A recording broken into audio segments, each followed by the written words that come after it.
మనవి చేస్తా ఉన్నా, ఏదేమైనా సరే మీ పక్షాన నిలబడి కొట్లాడడానికే తెలంగాణ రక్షణ సేన వచ్చింది.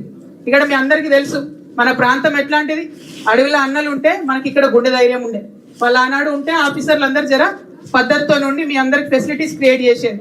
ఇలా ఆఫీసర్లు అనుకుంటారు అన్నలందరూ పోయినరు, కార్మికుల గురించి అడిగేటోళ్ళు ఎవరు లేరని. బిడ్డ గుర్తు పెట్టుకోండి, సింగరేణి యాజమాన్యం చెప్తున్నా, అడవిలో అన్నలు లేరేమో, ఆ అన్నలంతా ఇవాళ మా పార్టీలో ఉన్నారు, టీఆర్ఎస్ పార్టీలో.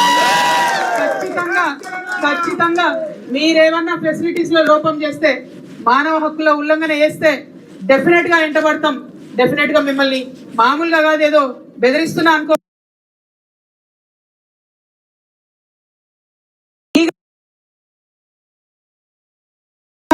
500,000 రూపాయలు జరిమానా ఉంటుండే.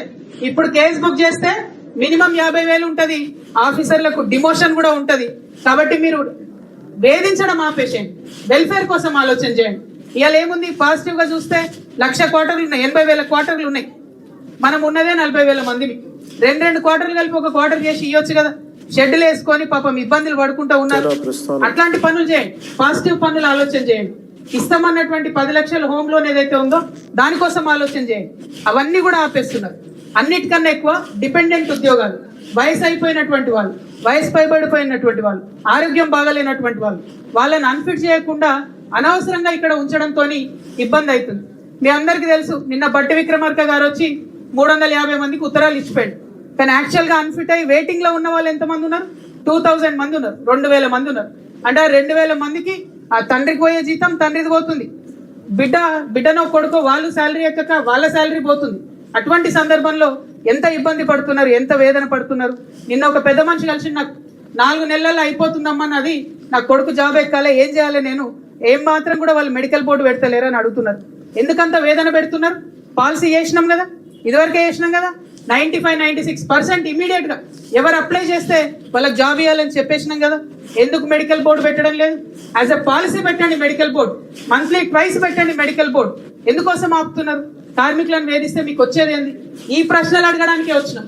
ఇక్కడికి వచ్చి ఈ ప్రశ్నలు అడిగితే అక్కడ హైదరాబాద్ లో కూర్చున్న సీఎం గారికి, డిప్యూటీ సీఎం గారికి అర్థమవుతుందేమో, పాలసీ మారుస్తారేమో, కనీసం మెడికల్ బోర్డు కంటిన్యూస్ గా పెట్టాలన్న ఆలోచన చేస్తారేమో అని ఇటు దాకా వచ్చినాం. మరి దాని విషయంలో ఆలోచన చేయాలి. ఇంకొకటి మీ అందరికీ తెలుసు, కిషన్ రెడ్డి గారు భారతీయ జనతా పార్టీ బొగ్గు మంత్రిగా ఉన్నాడు. ఆయనను ఒకటే రిక్వెస్ట్ చేస్తున్నా నేను, ఇక్కడ అన్న చెప్పిండు ఈ మైన్ మూసేస్తామంటే కొట్లాడి ఆపినమని. రేపటి నాడు ఇవాళ 38,000 ఉన్నాం మనం లేబర్. ఆఫీసర్లతో కలుపుకుంటే సింగరేణిలో ఉన్న స్టాఫ్ 40,000. రేపటి నాడు తగ్గించే ప్రయత్నం చేస్తున్నారు, గనులు మూసేసే ప్రయత్నం చేస్తున్నారు. మరి మనకు ఆనాడు ఎప్పుడో మన గోదావరి రివర్ వ్యాలీలో ఉన్న బొగ్గు గనులన్నీ మనకే ఉండే. మరి వాళ్ళ కిషన్ రెడ్డి గారు నేను రిక్వెస్ట్ చేస్తున్నా, డిమాండ్ చేస్తున్నా, దయచేసి సింగరేణికి సపరేట్ గా మన కోల్ బ్లాక్స్ మనకి ఇవ్వండి. మేము టెండర్లకు పోయేటటువంటి పరిస్థితి ఇవ్వకండి, ప్రైవేట్ వాళ్ళతో పోటీ పడేటటువంటి పరిస్థితే కల్పించకండి.